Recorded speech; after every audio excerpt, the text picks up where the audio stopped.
And today we happened to host a team from URA. URA is short for Uganda Revenue Authority. Yeah, sorry, I had skipped my mind.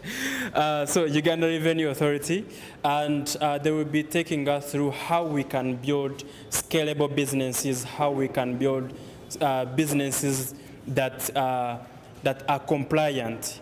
I remember in March we hosted a team from URSB who shared with us on how we can register and all the processes and all the requirements that we need to register our ventures. And I remember that evening, I had some few voices coming from the community, had some few voices coming from the team that was here. They were like, can we have URA come to share with us what do we need to have something that can really grow, to how we can be compliant to taxes, and how, understanding what tax is, especially for us as beginners, especially for us people who are venturing into the businesses and young innovators as well.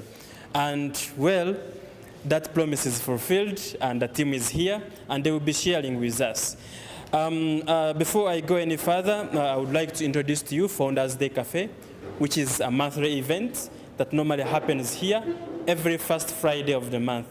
We didn't have it on 1st of May because it was a holiday, so we extended it 1 week forward. And, but every first Friday of the month, we are always here, and we normally bring different speakers. We normally bring different individuals, and individuals who are specifically building in Imbalala, individuals who have businesses in Imbalala, individuals who have failed and who have grown, who have built businesses from scratch, who have pivoted, and who have seen how you can grow your business. And they normally share with us their journeys, they normally share with us what challenges they normally face during their journeys, building businesses, and how they have pivoted from the initial idea and to what they are building right now.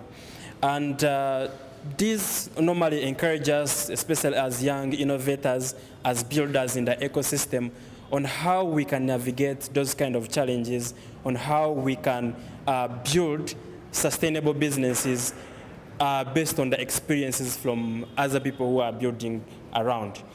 However, we realized it is important to engage authorities or bodies that help us to build the businesses in the region. And that is URSB, that is URA, and so many other institutions like UCC, which we plan to reach out in a few months to come and have them share with us what regulations do we need, what licensing do we need to build our ventures, to build different ventures. And for that, the Founders Day Cafe is organized by Just Tech Solutions in collaboration with Hive Colab. Hive Colab is, all right, Nelson will talk about it. We have a community lead from Hive Colab. He is us here. We'll talk about Hive Colab. But I will speak about Just Tech Solutions. We are a software company that help businesses to build their tech solutions, to build them fast and ship them easily and spend less while building these solutions. And we also do capacity building. If you have your team, they are not tech enabled, or maybe they have challenges with computers, we normally reach out to these institutions and guide them and support their teams to have the right skills for business growth. As you all may know, the current ecosystem, the current era that we are in, requires at least a little bit knowledge on technology using computers, because acceleration and productivity now relies on how tech-enabled you are. With those few, I don't want to waste a lot of time because we are already past time. Allow me to invite the community lead from Hive Colab to share with us about what Hive Colab is and what it can do for us and why we are here as well, and also welcome us because this space is for Hive as well. Thank you. Thank you, Nelson. Thank you, Mr. Joseph. My name is Mugume Nelson. I'm the community lead here at Hive Colab.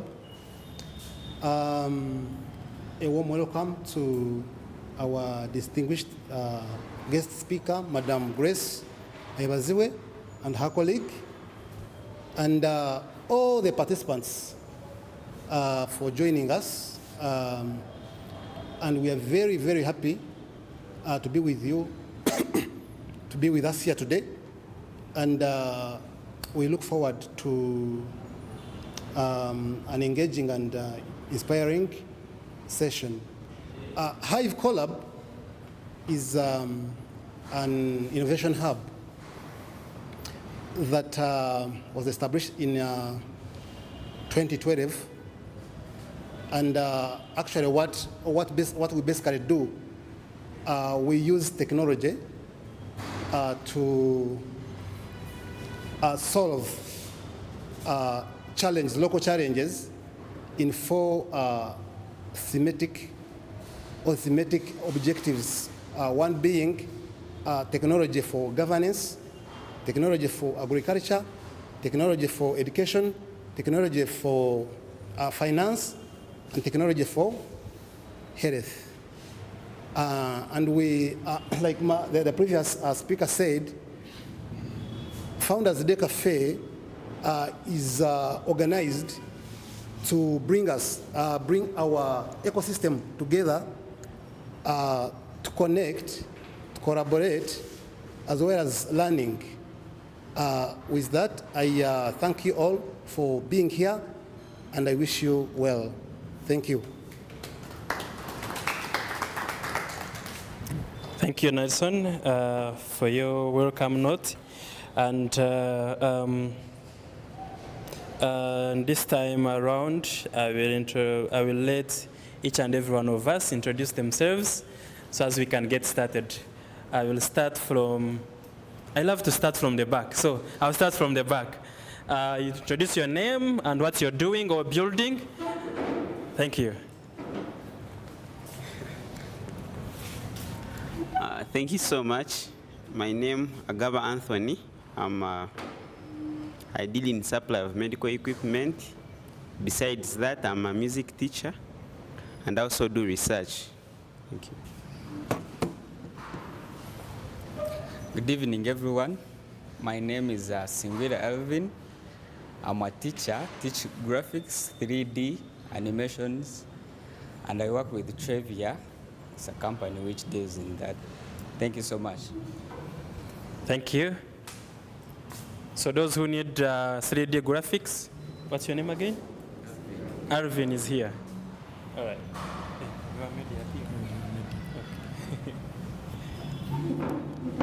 Good evening, everyone. I'm by the names of Mr. Mugisha Ronald, a scholar and a lecturer. Thank you. Greetings, everyone. I'm Kabuga Henry, and I work with Topnotch Media. We do live streaming, which we are actually doing right now for this event.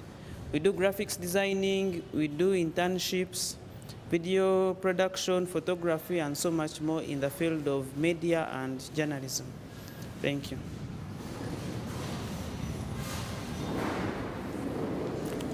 Good evening, everyone. My name is Natura Esther, and I'm a student at Bishop Stewart University.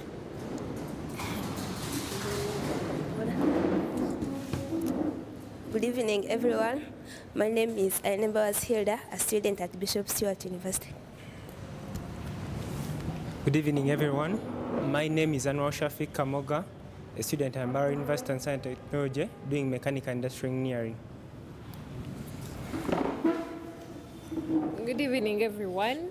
My name is Nalukwago Hadija, student at Mbaro University of Science and Technology, offering a bachelor's in software engineering. Good evening, everyone. I'm Devin Itaji, and I work with Canon Safaris Limited. Good evening. I'm Nyamale Joy. I'm a lab assistant in a food lab. And yeah. Hello, everyone. My name is Namara Peace, and I'm a student at Bishop Stewart University. Good evening, everyone. I'm Rona Tumwizere, a social worker by profession, but I currently run a perfume business within in oil perfumes and designer perfumes, mostly online, but we have some pickup points in town here. Good evening, everyone. My name is Akanana Onesimus, a student of computer science at Mbara University of Science and Technology. Happy to be with you here.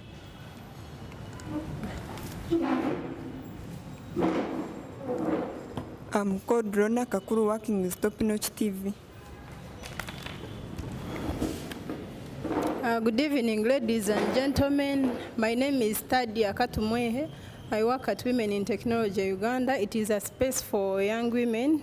We give them digital skills for free. I'm called Grace Francis. Work as a DSR, Kakoba Contact. At the same time, a student at MAST. Thank you, everyone. That was a very interesting intro, and I'm happy to meet you all. Once again, my name is Joseph Mahanguzi. I'm a software engineer and co-founder at Just Tech Solutions. And for our guests, I think for them, they will come last, since they are very special. But I want us to do something very quick. I've done this before, so for those who have been here, you know, but I will do it again for the purposes of, for us to remind ourselves and see where we are at. So I will start with a question, and this is exclusive of our visitors. So question number one, how many of us have national ID? No. First one, how many of us are 18 years? Yeah, keep your hand up, yeah? If you have your national ID, keep your hand up. If you don't have, put your hand down. Okay, if you have a passport, keep your hand up. If you don't have, put it down. A passport. If you have a driver's license, put your hand up. Keep your hand up. If you don't have, put it down.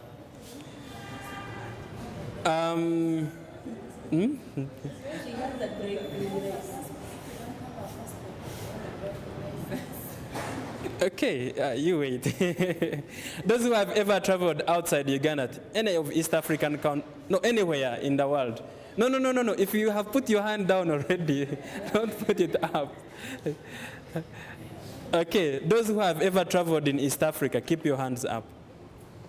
No. If you have put your hand down, don't put it up again. All right, thank you. We have one person who has all the requirements. And I want us to learn something from that. What does that teach us? Anyone who can answer that? What does that teach? What did you learn? What lesson did you learn from that? Yes? Preparedness. Preparedness, very good. Who else? Who has a different perspective? All right, so let's assume right now we have an investor. He wants to invest in your business. He wants to invest in your startup or whatever you are working on. But they want you to travel to any country, but you don't have a passport. Or maybe there is a job waiting for you, but they want you to have a driver's license. You see how you miss an opportunity. So preparedness is very important, is very key to many opportunities. Yeah, and also these things, for example, having a national ID is free.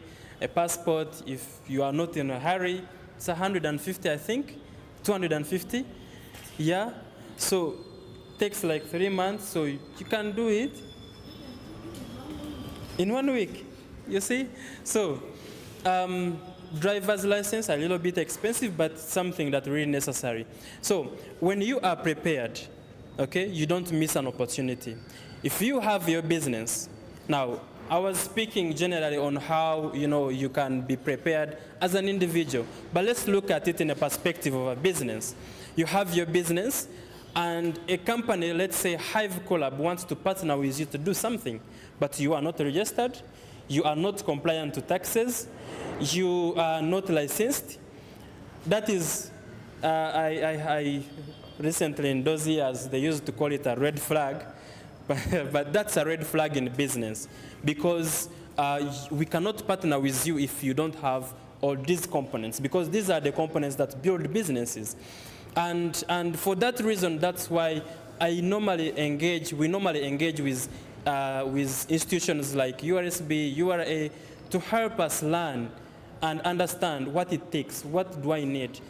Most of us, including me, I used to think that registration is so expensive until I registered my business. And I used to think that being compliant to taxes is so expensive, I need to pay huge amounts of taxes until I did mine. So today, I want you to be prepared with a lot of questions and ask these questions to the right people who will give us the right answers that we are looking for. And ladies and gentlemen, allow me to introduce our team that are joining us today from URA to tell us who they are, and then we can begin from there. I'll start from here. Good evening, everyone. My name is Albert Musinguzi. By training, I'm a software engineer like most of you, but a taxman.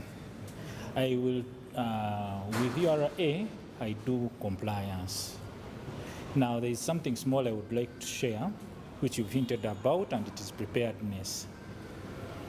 When I had just finished university, I got an opportunity to apply for a job. I always wanted to be in telecom. I did interviews, I passed very well. Now, our last interview was, we were given pickups. Many people missed the opportunities because their driving permits could not make 3 years. There are some things we always see and we take for granted, but they are really, really important. Until that day when you need it, you will never know how important it is. These passports, the opportunities which come about, now you'll start getting the hassle of getting it very fast, but if you can afford these things that don't expire or which take a long time, you get it. That is all.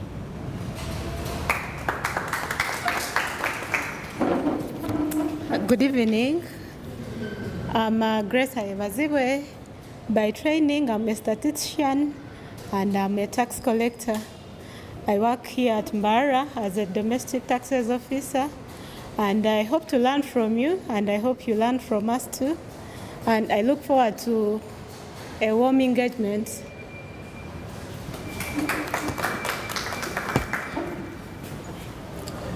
Thank you, our dear guests. And I think I will give the mic to you. And we talk about how we can build and how we can be compliant to the taxes, and tell us which taxes, especially we are looking at someone who's beginning. I am starting up, let's say I'm a recent graduate, or I have my company, I want to start, but what should I look out to? What requirements do I need to be a compliant institution that runs business, and also to understand what tax is itself? Because including me, most of us here, we don't understand what tax is and why should I pay taxes. Thank you. Should I start from? Okay. Okay. I wanted to first get expectations from the team, so that we don't run around what they do not want to. Sure. Yeah, let's get expectations, then we respond to them. All right. So, well, like I said, today's session, we are going to have an interaction with URA, and this is a taxing body, a tax body, and we want to know your expectations.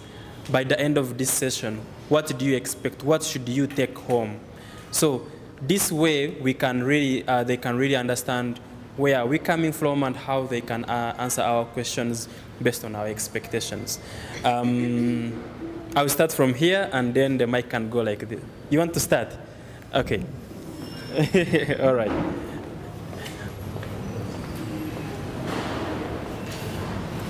Thank you so much. Mine is not an expectation. I don't know if it's okay to ask. Yeah, sure. Yeah, cause so I would like to know more about filing returns, and if I thought I have a company and it's not yet working that much, so what are the things I should look out for so that I'm not caught off guard? Thank you. All right. Anyone else? Okay. Interesting.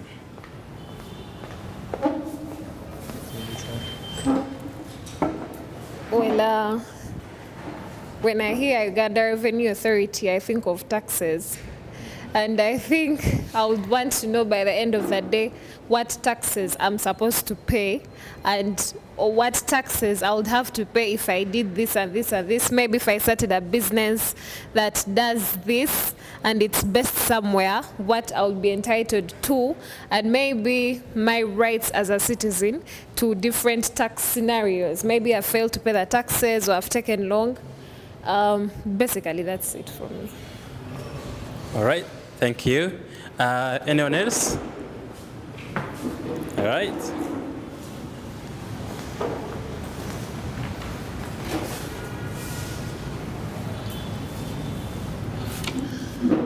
Okay, so I would like to know, as someone who is already doing business and who hopes to scale up, what are the expectations in regards to taxes? And then also there is this thing of TIN. Is it in relation to URA, or because there is something I purchased and they asked me to go and register TIN, something of that sort. Yeah. All right. Thank you. Anyone else? Or should I take around everyone? Anyone with an expectation?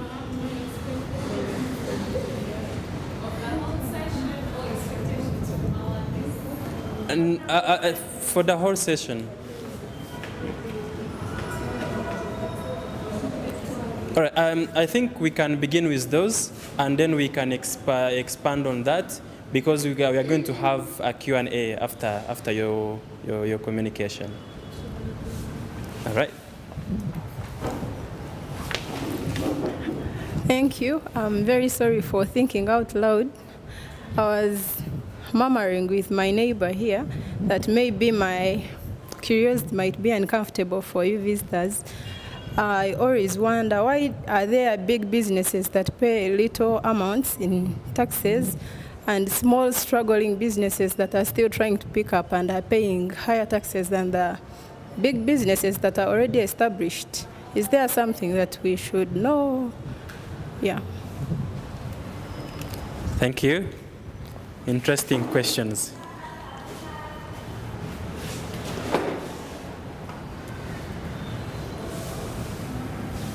Anyone else?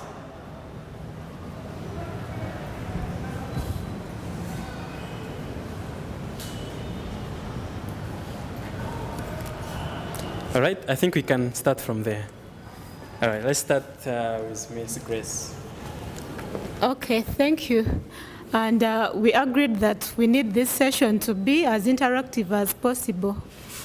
So our theme, your theme, is tax compliance as a foundation of growth. I would like to understand from you what you understand by tax compliance first before we get into this conversation. What do you understand by tax compliance? Excuse me. And there are some people at the back, where they get closer. Can you hear? Okay. I see that. Okay. Anyone? To re-echo her question, she asked, what do we understand by tax compliance? Oh, I'll be the first one to answer. Okay. Well, what I understand by tax compliance, to comply. So I would think that tax compliance is like doing by the tax regulations. That is what I would think. She has an answer. Okay. Yeah, so for me, I think tax compliance is being able to pay your taxes and in time, as expected. Okay. For me, I think it is obedience to the tax laws. Obedience to tax laws. Anyone else? Anyone else with tax compliance? Guys, complying. Let's comply. Okay. I'll hand it over to Albert. He's the compliance guru, and the answers are all right. But yeah. Good evening once again. Yeah, I'll say something about tax compliance. But first, I would like to start with something they call a TIN. Someone asked about a TIN. It's going to lead to this. We all know what a NIN is, right? National ID number. So a TIN is, who knows what a TIN is? Mm-hmm.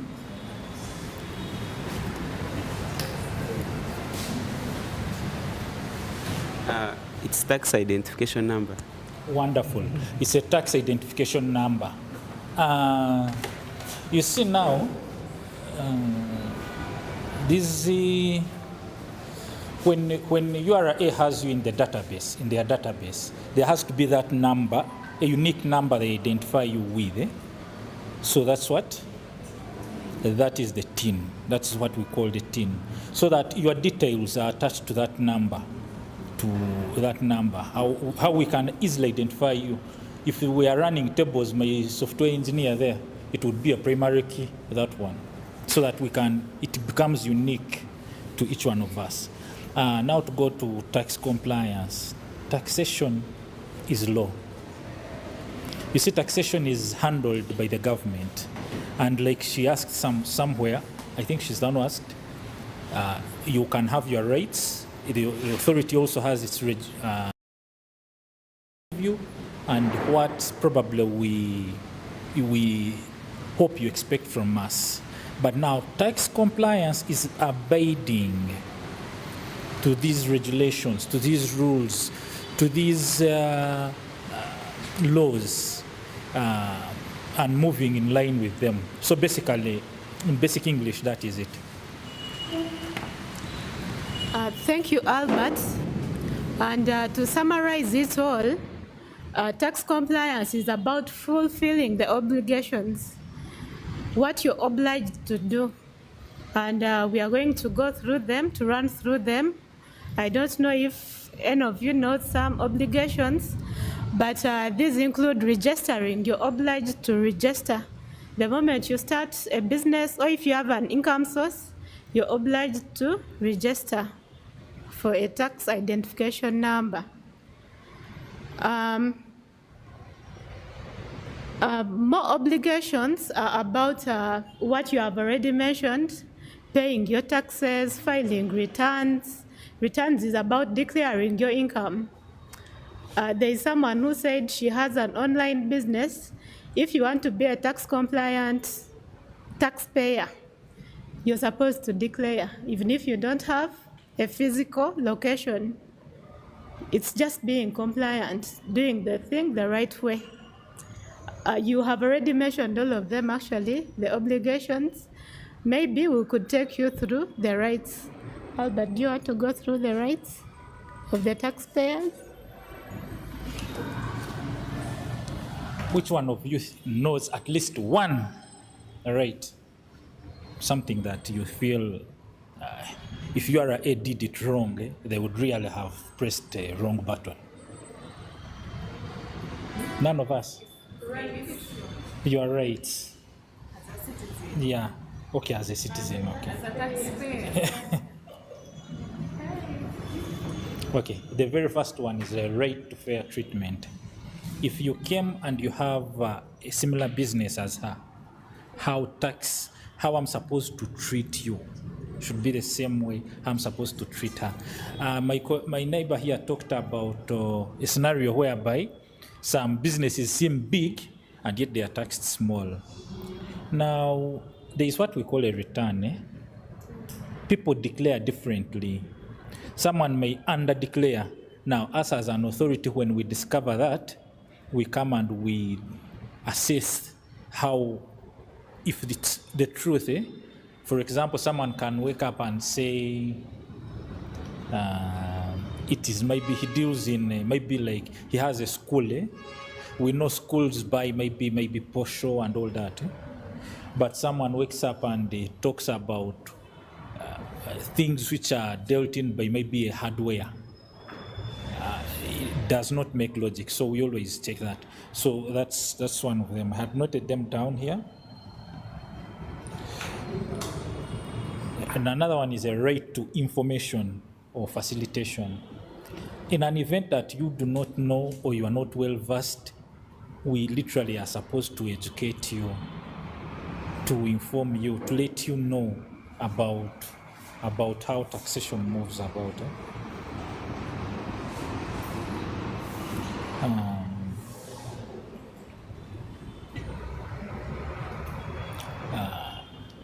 Who has ever heard of the word of something to do with tax objection?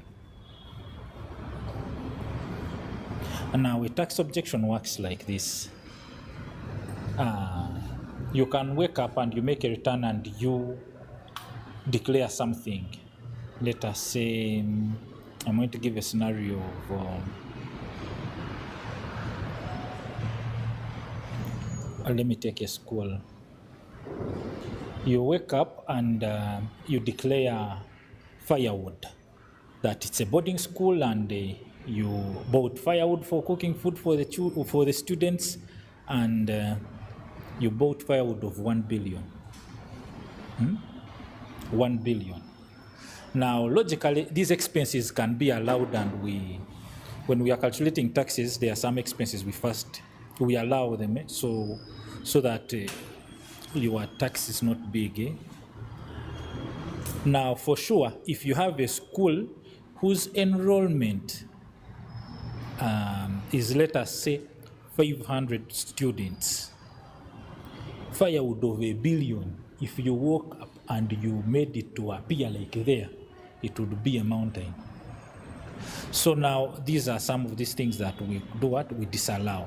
Now, if for you wake up and you have proof that for sure I used firewood of 1 billion, you can object and the authority will listen to you.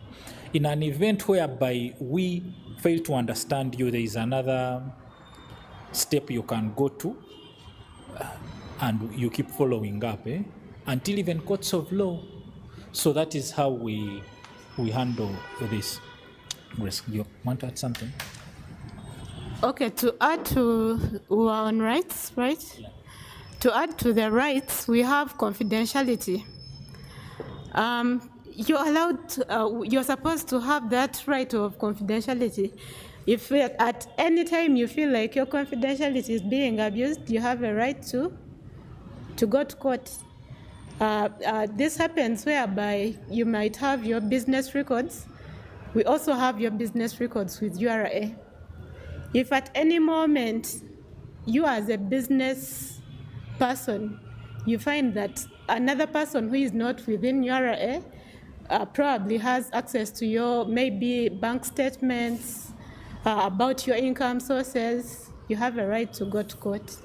So you have a right to confidentiality. Your data should be protected at all times. Another right is about, let me look at it here. You have rights to refund. If you pay tax in excess of what you are supposed to pay, mistakes are human. For example, you wanted to pay 1 million and you ended up paying 10 million. You're allowed a refund. We are supposed to refund that balance. Or maybe if you are paying for Maybe if you're paying for a driving permit, you're paying 5 years, and you ended up paying maybe, you are paying for 3 years and you paid 5 years, you're allowed the refund. But that has a different process. It is a different process. Refunds are easy when you pay wrong amounts. But if you're paying 3 years and you pay 5 years, then you have to first pay the right 3 years, then you claim the 5 years. So you're allowed a refund. More rights. You have a right to timely service. How many of you have been to our office here in Barra or to any other URA service station? Who has been to any service station? How was the service? Yeah, so you have that right to an excellent service. You have a right to notices. We are supposed to notify you maybe if you are coming to your business for an audit, for any compliance checks. We don't just come and without communication. We are supposed to first inform you before visiting so that you also prepare yourself, prepare business records, if any. You also have a right to fair representation. And with that, they introduced the alternative dispute resolution, whereby you go and air out your concerns, if any. Albert and the team, they have a team. We have different teams. Sometimes they go and conduct assessments, and you find some taxpayers are saying they over-assessed me. My business is supposed to be 100 million, and they assessed me maybe 200 million. You have that right to get fair hearing with other bodies, ADR, Tax Appeals Tribunal. So that is your rights as a taxpayer. And that is it with rights. Do we take questions now or we take them at the end of the session? I think at the end of the session. Okay. So we've covered rights, we've covered obligations, and we are going to look at the different taxes. Albert, do you want to start the session? Do I continue? Okay. Someone asked about the different taxes that we expect you as taxpayers. I believe we are all taxpayers or taxpayers to be. We have different taxes. Some are monthly.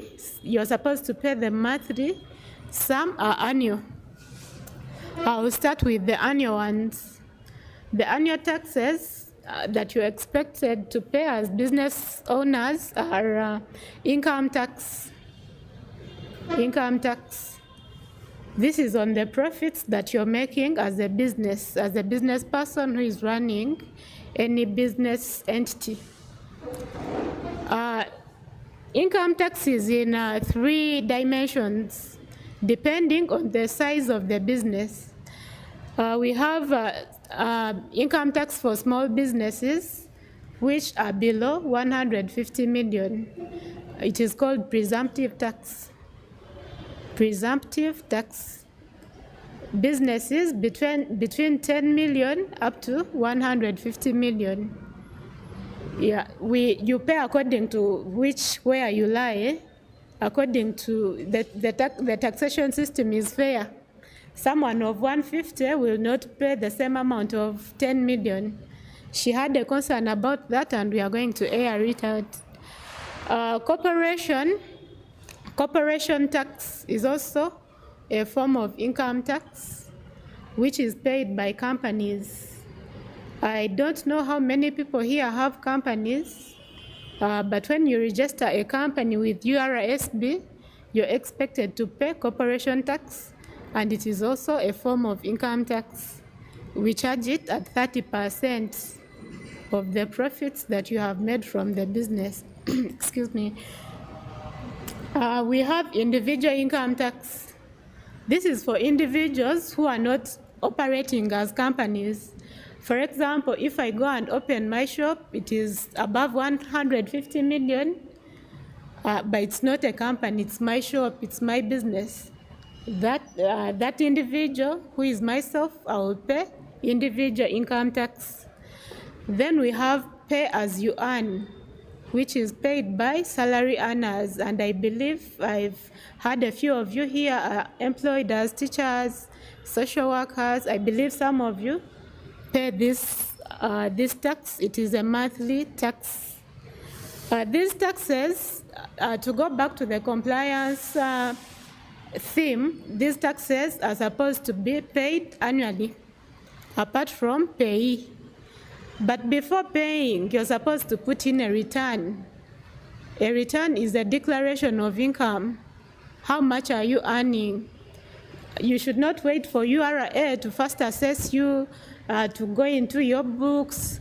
As a compliant taxpayer, business holder, you're supposed to declare your income, and rightly, because if they detect some lies somewhere, that's where assessments come, and they normally come with penalties and interests.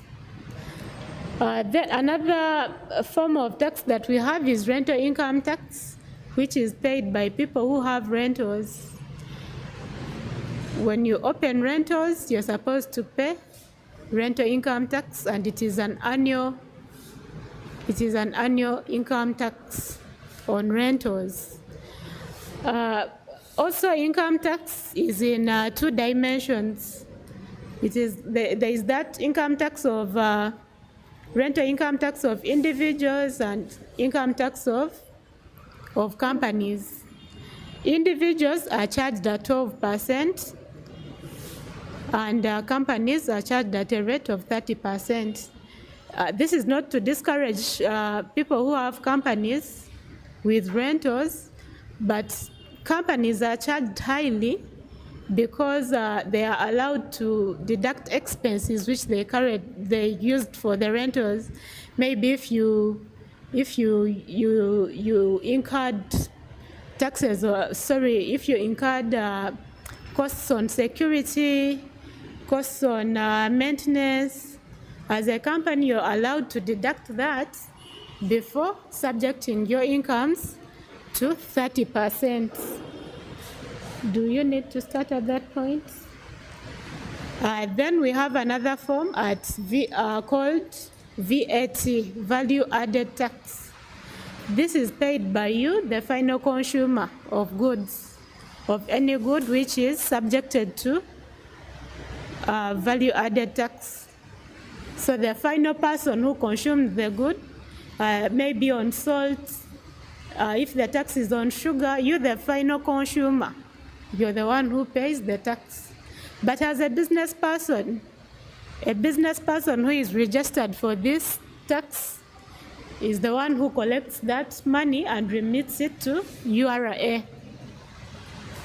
So if a pack of salt is 1,000, the taxpayer, who is the business holder, may add in 200 shillings, so that you deduct that VAT from the final consumer who is going to cook that salt, and you remit it to URA at the end of every month. This is a monthly tax head. It is monthly. Then we have another form of tax called local excise duty. Local excise duty. It is paid by manufacturers, and it is paid on certain goods, not every good. We have a schedule of goods which are charged local excise duty, and these are mostly goods which the government is trying to limit consumption, including alcohol, sugar, soft drinks, and other goods, not to limit consumption, but to generate revenue, but mostly to limit consumption. Another form of income of tax that we have is gaming tax. gaming tax. For anyone who has gaming machines, lottery, pool betting, they pay gaming tax, right? Yeah. And that is it to do with the different taxes. I will not delve into certain taxes. That is it to do with the basics that you taxpayers are required to pay. To go back to compliance again, when you don't pay these taxes on time, there are issues. There are issues to do with penalties. There are issues to do with, we may go to court, we may close your business. So compliance should be at the back of everyone's mind. And compliance, like Albert mentioned, it starts with TIN registration. Even when you don't register for a TIN, you're not being compliant. The moment we force you to register, that comes with a penalty. So at the back of your mind when you're starting business, compliance. We are done with the different taxes. Filing returns, someone asked about filing returns. I think it was Alvin. It is quite practical. And I don't think we have enough time to go through it. Right now, it is practical. I see everyone has a computer almost, but that needs a session. It is about declaring your incomes. If you're registered for a monthly tax head, you declare your incomes of that specific month. If it is an annual tax head like income tax, you declare your incomes annually. But I will not go into that. It is very practical. If anyone needs a session, you can always pass by office and we go through it on a one-on-one basis.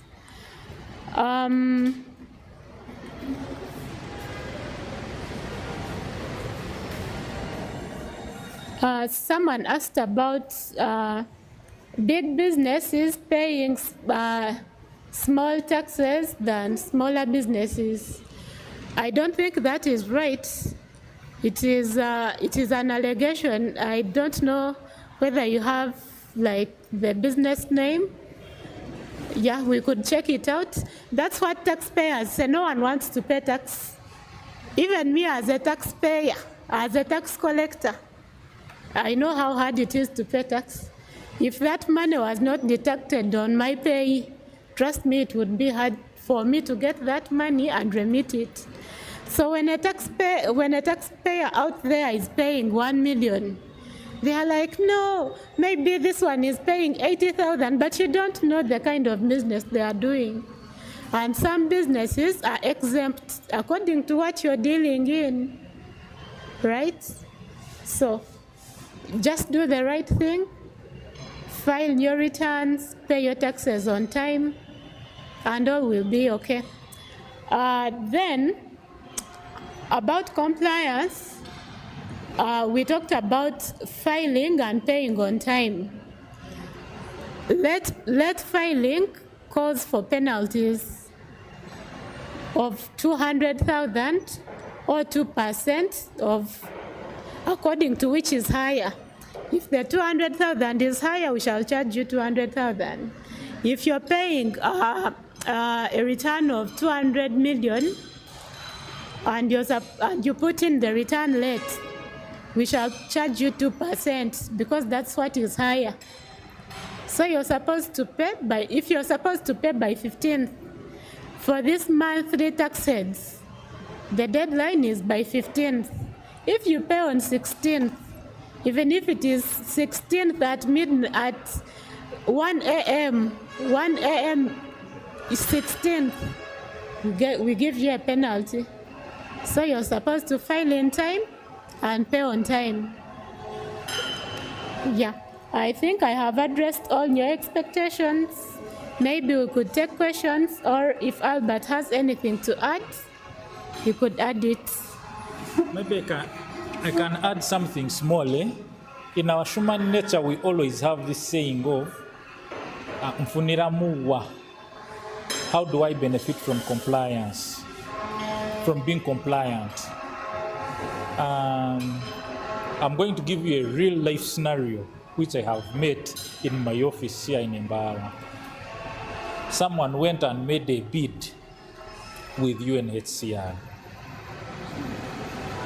Now, those big organizations will require you to have a tax clearance certificate. Now you will come to Albert. You want a tax clearance certificate because the other ones will not even give you that bid. They will not. So this person ended up missing that contract because of not being compliant. It is very, very important to be compliant. I've seen people, nowadays banks, you go to a bank, you want a loan for a business.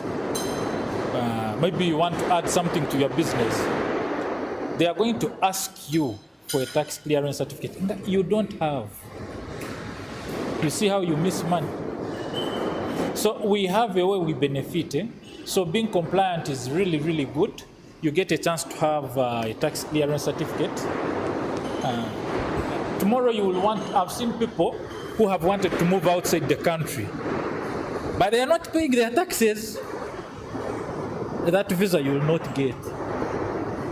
You will not get. Now imagine you are very sick, you need around 200 million to go to India, you have a tax of around 200 million. You see how you will die here.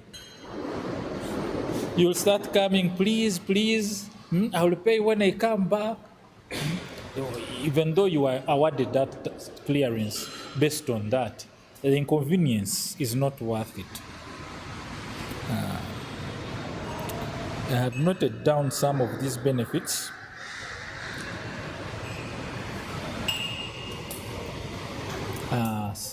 Oftentimes, actually, Grace, I think, isn't it annually when we award the best taxpayers? Yeah, annually.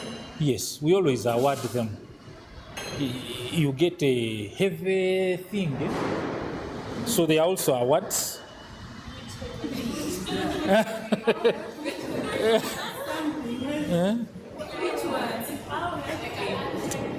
No, it depends. Oftentimes it is cash. Oftentimes it is cash. Yes? They award them. They award, yeah. They give them exemptions according to the size of the business. Because of being compliant. Yeah, we have them here in Mbara. Actually, they even have certificates. That certificate is very important. When you have that tax clearance certificate, trust me, you will not fail to get a tender. Yeah, there are even these. Yeah, it's very, very important. Another advantage is you become law abiding. The law sees you on the right side of it, of the law. Let me use that English. And lastly, you don't get to miss good contracts. Most contracts, it is important that you be when you are paying your taxes. I wanted Albert to add on the costs, because you're normally the ones who issue those costs. The costs of non-compliance. One of the things that happens when you are not compliant, let me give a scenario. You delay to file your return. There's going to be a penalty. Now imagine you don't file a return of around, let me begin by asking you a question. What is a return?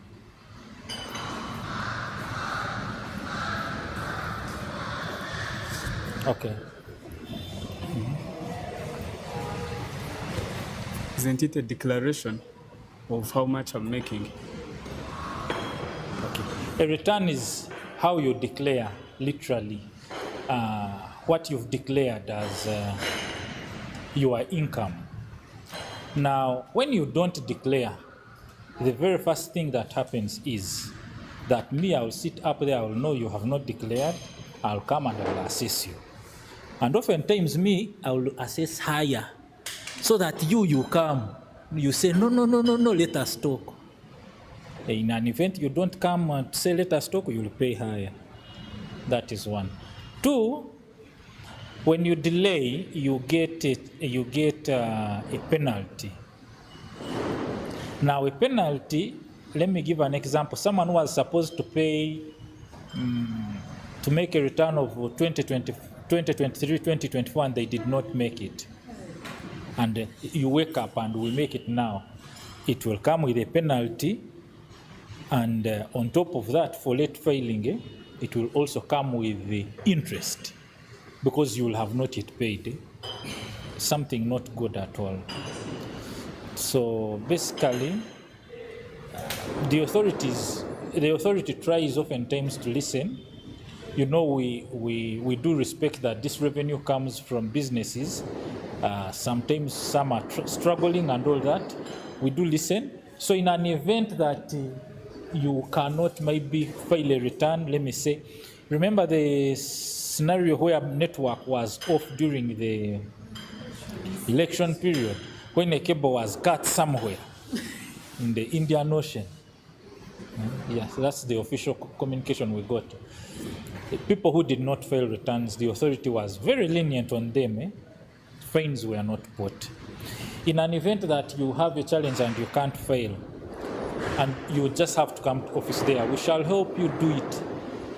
So really, there is no reason why you shouldn't file. It is very, very important that you comply. A moment. To add to Albert, before questions come in, I hope you're now aware that the TIN and the NIN are going to be linked, right? So that whoever has a bank account, we have their information with URA. So previously, non-compliant taxpayers were getting what we call, what is this? Agency notices. Agency notice is whereby if I'm demanding Alvin 100 million worth of tax, and I know Alvin has an account in Centenary, Stanbic, Stanchart, and those accounts have money. Me as an officer in URA, I will write to those banks, deduct that money and remit it to URA. And those banks have no right to refuse. They have no right. So if you're not compliant, then we might take that road. We have another thing which we call distress proceedings. If you have a business, maybe you failed to pay your taxes, you've been declaring that you have income, but you're not paying taxes. We'll come to your business. We do not normally like going that way, but sometimes we are forced to. We'll come to that business, get your stock, sell it, and recover our money. But we don't want that way. Or we will go to court.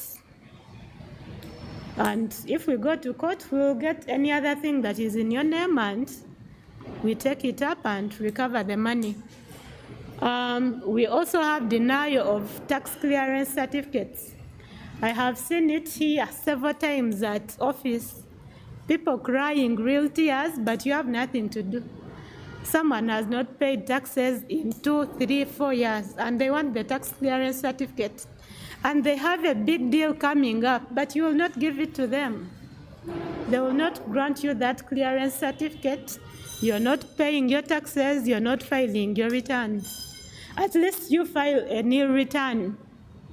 Someone had asked about a question of, if I'm not yet operating, you file a new return, say I have no income, than not filing at all. If you don't file for us, we'll file for you. We'll give you assessments, default assessments. And removing that default assessment is also not cheap. We also do caveats. URA has a right to put a caveat on your property if you have failed to pay your taxes, which we are demanding from you. You might have a plot of land, maybe in Barra or wherever, And you know all plots of land are registered with URA. We know their locations.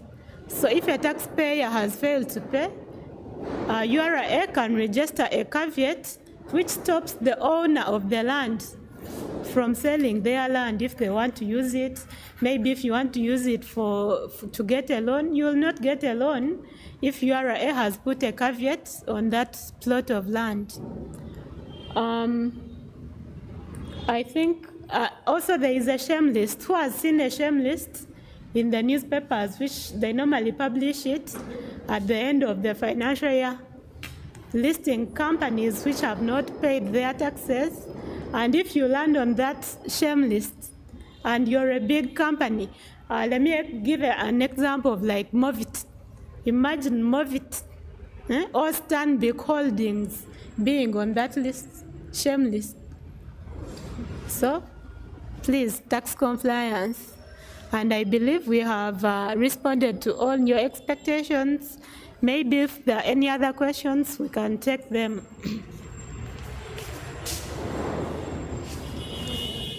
Thank you so much for the presentation. You said if not complying, then let's assume a business is not compliant and you assess and then you draw a conclusion of how much it is supposed to be paying. What if it is in that period unable to pay? What are the next steps? And also, is it okay if businesses, what if they are unable to pay? Is it okay for you to close them? At the end of the day, it seems as if we do need them in the economy. What about thinking through the options and finding ways of how it can be stabilized without closure? Sometimes you give penalties that are too high for someone to pay. That usually happens. Okay. We receive all of them at once. Yeah, let's receive them and respond. Thank you. Mine is, who qualifies for tax exemption?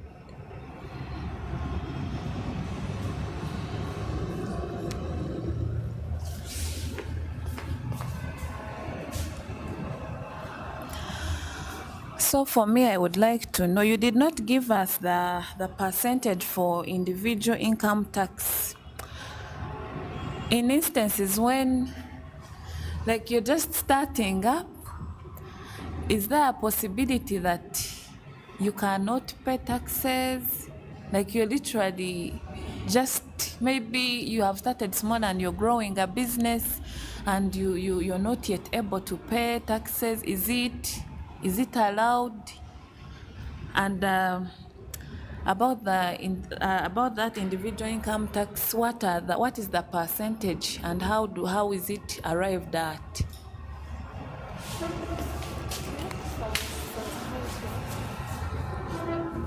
Thank you. One is why the long chain of taxes. For example, the buyer who is assisting the seller to pay tax on the goods. Why the long chain of taxes? For example, the buyer who is assisting the seller to get money to pay taxes. Then who faces the repercussions of non-compliance in case an employer is not remitting taxes for employees? Then there are exceptions, especially for beginners who are really not yet earning a lot and are trying to gain ground in their businesses. Thank you. Okay. Another question? Then there is this incident of the product you're selling comes from, let's say, Dubai. So the person who imports pays taxes. The one the wholesaler also pays taxes. How is it for the retailer? Is it looked at as overtaxing or? I think her issue is about taxes being paid multiple times on the same goods. Yes. Good evening, everyone. My issue is about the TIN number. I was working for a certain organization and we were required to generate TIN numbers. But then it was a part-time job, but then you have the TIN numbers. Are we still being taxed over? Another question. Okay. Looks like we are very tax curious. For me, still about closure. If you close it, can't I just reopen? I mean, we still have the teams, the people you are working with. Can't I just reopen it if you close it down? And what is the mechanism of closure? Another question. Hey, taxes. Okay. What's the percentage on hotels? Percentage on hotels. Hotels. A percentage tax on hotels. I also have my questions. I don't know whether the questions are done. Well, mine would be, you talked about the penalties for the taxes, and you say that when someone pays past the deadline, maybe it's 15th and they pay 16th, there's a penalty of increase in the tax they have to pay. So my question is, how much does this increase come in? Do you increase per day? On 16th you increase, and 17th and 18th, on a daily basis till the person pays? And my other question is, you talked about the tax clearance, and you said someone could come and they are sick and they're not allowed to go outside for medication because they didn't pay their taxes. I needed some clarification on that. And I don't know that the questions are done. Okay, I think that's all.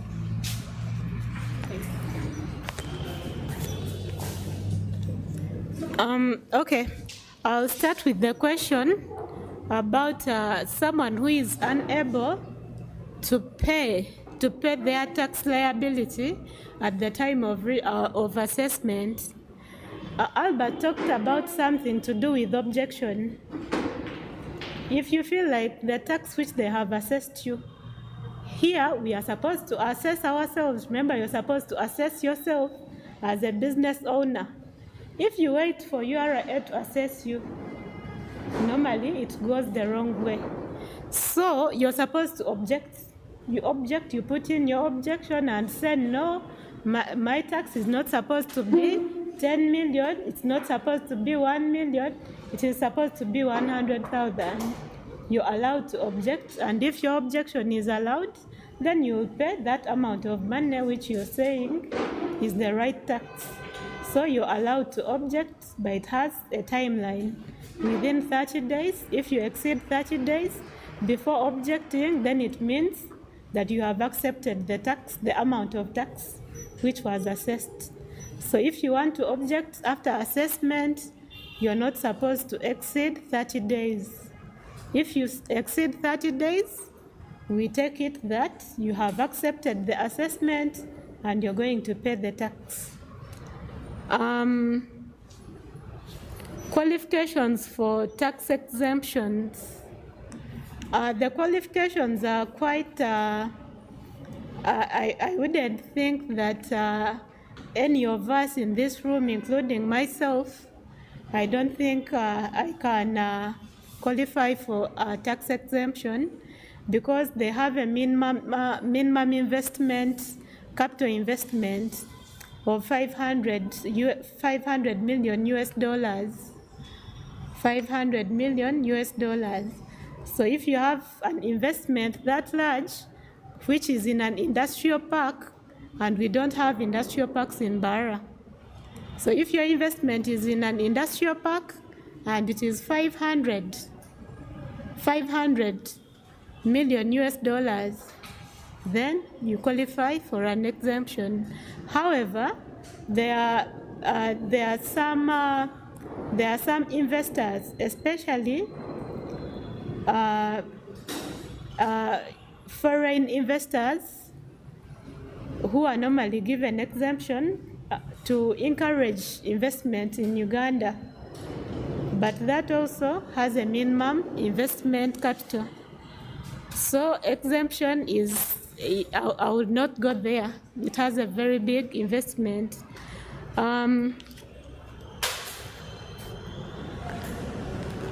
Options. I don't know what this was about. Someone asked about the percentage of individual income tax. Individual income tax is it is in bands. It is according to. It is also like pay as you earn. You're charged according to how much you're earning, though it is individual income tax. So it is almost like pay, though it is also annual.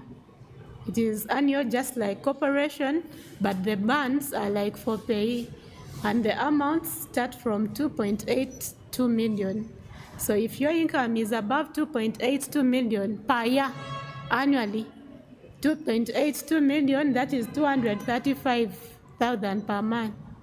So if your income is above that amount, then you pay according to how much you're earning, and I wouldn't want to go through those percentages. There are about 5 bands up to 30%, between 10 to 30%. Yeah.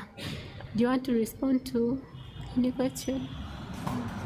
No, however, I'll talk slightly about exemptions again. She has given a very good explanation about them, but I'll also talk about a few things about them. You see, soldiers, police, military personnel, and these people who hold guns, they don't pay tax. Their salary is given to them the way it is. They don't pay as you earn. That is an exemption. People who earn less than 235,000, they exempted.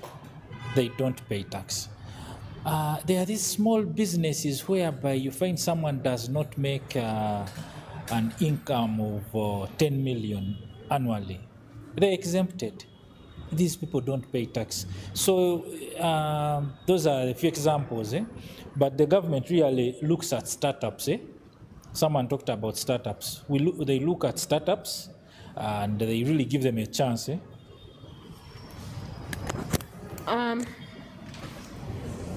Another question was about someone who registered 18 when he was doing part-time work.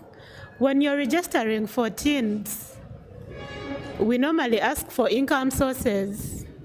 If your income source is employment especially, the rest we expect you to either file your return or pay tax, or both. So since your teen was for employment, then we also be observing. We also know that this teen was for employment. Maybe this period he's not in employment, this period he was. We also be analyzing the trends, and I believe there is no liability if you're not supplying anything. If you supply anything, I did not talk about withholding tax. Withholding tax is also a form of tax, though I did not talk about it. It is indirect. When you make a supply, for example, this lady who supplies perfumes, if you make a supply to someone who is a withholding agent, at my end, I will see that this person made a supply of 1 million. You might not know that this person declared you. So that's why I'm asking if you did not supply anything. If you supply anything, it reflects on your tin that you supplied goods of this amount. So if you didn't supply anything, there is no liability on your tin. And your tin is still active. Even if there is a deactivation by URA, we first contact you before we deactivate your tin. He still asked about the percentage of tax on hotels. Hotels are charged income tax, you pay income tax. If the hotel is registered as a company, you pay income tax of 30%. If it is an individual, you pay according to how much you're earning in income. Then you're also supposed to pay for your staff if you have any, and I believe there is no hotel which can operate without staff. At least you'll have cleaners, you will have managers, whatever, attendants. Then some hotels are exempt from value-added tax, but goods supplied by hotels that is food, accommodation, we charge them value-added tax of 18% on food and accommodation. But hotels which are upcountry is, I think, starting from PG, coming this side, they are normally not charged value-added tax on accommodation. That value-added tax is only charged on goods and any other services which are provided by the hotel. Someone talked about closure. I only wrote closure. I didn't write, you're the one who asked about closure. We do not normally go into closure unless it is really necessary, because we are also trying to foster businesses. I'll give an example of Mbarara. Our office here in Mbarara, we have a target of 42 billion annually. So if we go about and close maybe this entire building, where shall we get the 42 billion? So we do not normally go that direction unless it is really, really, really, really necessary. And we haven't made any closures. But when we are collecting from small businesses, we normally do closures, but for a short time, not that close and go home, never come back. No, we close you until you pay, if you have failed to pay. I'll come to your business and assess you 100,000, and you don't have it there and then. I'll say, okay, you close, tomorrow you look for it, I'll come back and open you. But normally we don't close instantly. I'll come to your shop, like today is 8th, I come to your shop on 8th, I give you an assessment of maybe 100,000 and tell you, please pay the 100,000 within 3 weeks. If you don't pay within 3 weeks, I'll come back to enforce my payment. If you have not paid within 3 weeks, I will close, but briefly. And if you open yourself, you get a penalty of double the tax. If I had assessed you 100,000, then you will pay 200,000. If you open without a URA official opening for you, or you also risk prosecution. Repercussions of failure to pay, the repercussions lie with the employer, because we expect the employer to withhold that amount of tax and pay it to URA by the 15th of the following month. For example, by 15th next week, I think it will be a Monday, Tuesday, a Thursday, we expect all employers to be making those payments. However, you as an employee also, you have a responsibility of coming to URA and checking and to see whether they are making those payments. I have seen cases where an employee who is in the private sector has gotten a job with government and they want to claim their NSSF. NSSF will not pay you your benefits if URA does not see returns in the system. Have you got that? If URA does not see your employer paying payee, NSSF will not pay you your benefits, which you have saved for all those years, if your employer had not been paying payee. So you as an employee, once in a while, pass by URA, you check and see, are they making my payments? Make us busy. Pass by and make us busy. Let's check for you. Or you also can pass by and we show you how you can check from the comfort of your home. Most of those things you can do them in the comfort of your home without coming to URA. I didn't understand the question about the long chain of tax. I don't know whether you understood it. Long chain of tax. I did not get it.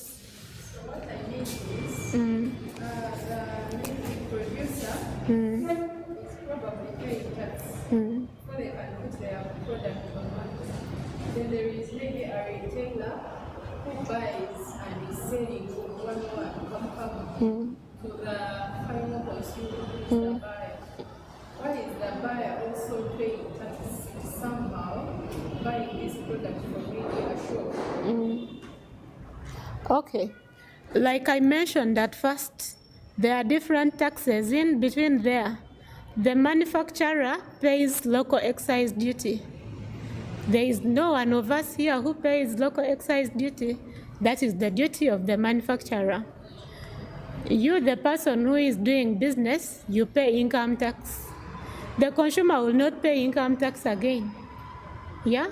It is like taxes are in different levels of production and consumption. The taxpayer, you, the individual who is taking the goods home, you will pay VAT. But this VAT, normally what I've seen is that people mistake VAT as a tax which is paid by the shopkeeper, the business keeper. No, it's not you who is paying that money. You're just remitting it. You're just getting it from me, the consumer, paying it. But what I have seen, the fact that the business person is the one making the payment, they feel like it's coming from their business, which is not the case. It's not from your business. You're collecting it from the consumer. Do you want to add to that? Maybe let me give you a real life scenario. You're a manufacturer of kombucha, isn't it? Assuming you're a manufacturer of, let us say, soda, Coca-Cola. Now, as Coca-Cola, you are going to pay local excise duty, isn't it? Now, he comes and buys it as a wholesaler from you. He is supposed to pay. For you paid local excise duty, it's different. Eh?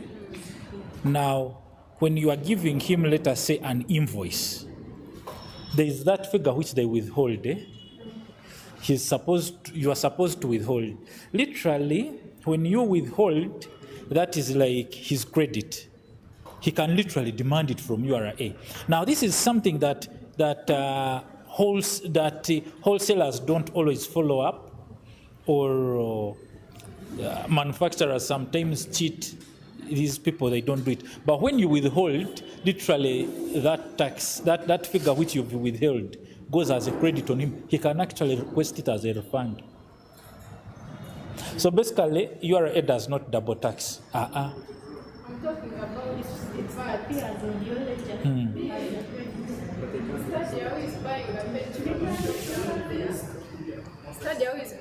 Stadia who is buying a pen from the shop down there at 500 maybe instead of 400 because there is that VAT addition.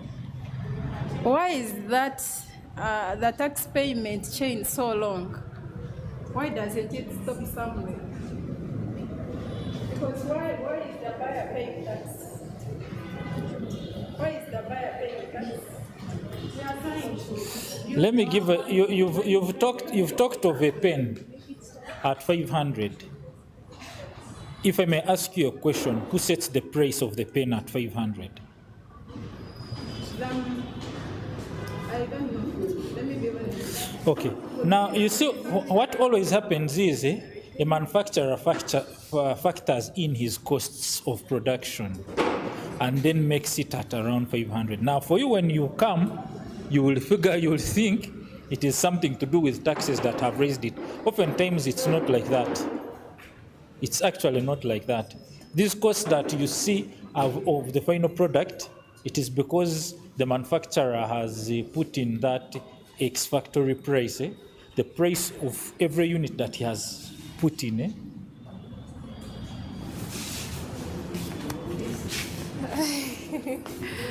I think she'll contact you to maybe more understand what she's having curiosity about. I'll thank our dear guests. We have a question. For the benefit of time and to make sure that we can stay here the whole day. And it's getting dark. I suggested that we grab a tea, and during the tea time, we can all, during the tea break, we can all ask our questions during that time. Like we can have one-on-one with them, okay, and ask all these questions. Otherwise, I feel like we are going to spend the whole night here, okay, and we really have a very short time. So my suggestion is we grab a tea, and then we can have a discussion over the tea. All right? But before we have a tea, can we have a group photo? We have a group photo, and then we can have a more discussion on that. And before I want to take this opportunity to thank our guests from URA. Really thank you. And I believe we have learned a lot from their discussions. And I believe next time you hear about something like tax, you are not going to get surprised. Yeah? Yeah. If you still have a lot of questions to ask, please, you can reach out to them. And they are located here, actually. And you can always reach out to them. Like they said, make them busy. Yeah? With those few, thank you all. Thank you, our dear guests. And thank you, the community as well, for coming by and asking the questions. And I believe these questions will help us to build businesses that can really scale. Let us all come for a group photo. And yeah, we can go for our tea. Thank you.